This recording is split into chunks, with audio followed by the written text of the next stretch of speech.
فلما طغى الماء حملناكم في الجارية لنجعلها لكم تذكرة وتعيها أذن واعية فإذا نفخ في الصور نفخة واحدة وحملت الأرض والجبال فدكتا دكة واحدة فيومئذ وقعت الواقعة وانشقت السماء فهي يومئذ واهية والملك على أرجائها ويحمل عرش ربك فوقهم يومئذ ثمانية يومئذ تعرضون لا تخفى منكم خافية فأما من أوتي كتابه بيمينه فيقول هاؤم اقرءوا كتابيه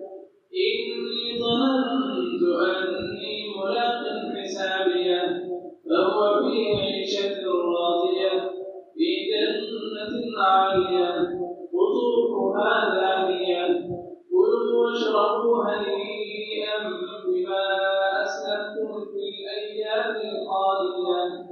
وأما من أوتي كتابه بشماله فيقول يا ليتني لم أوت كتابيه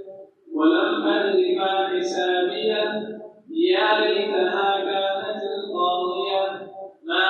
أغنى عني ماليه هلك عني سلطانيه خذوه فغلوه ثم الجحيم صلوه ثم في سلسلة ذرعها 70 ذراعا فاسلكوه إنه كان لا يؤمن بالله العظيم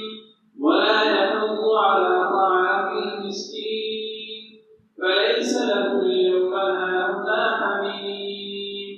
ولا طعام إلا من غسلين لا يأكله إلا الخاطئون فلا أقسم بما تبصرون وما لا تبصرون إنه لقول رسول كريم وما هو بقول شاعر قليلا ما تؤمنون ولا بقول كاهن قليلا ما تذكرون تنزيل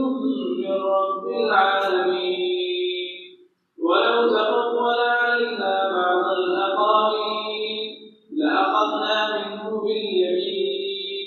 ثم لقطعنا منه الوتين فما منكم من أحد عنه حاجزين وإنه لتذكرة للمتقين وإنا لنعلم أن منكم مكذبين وإنه لحسرة على الكافرين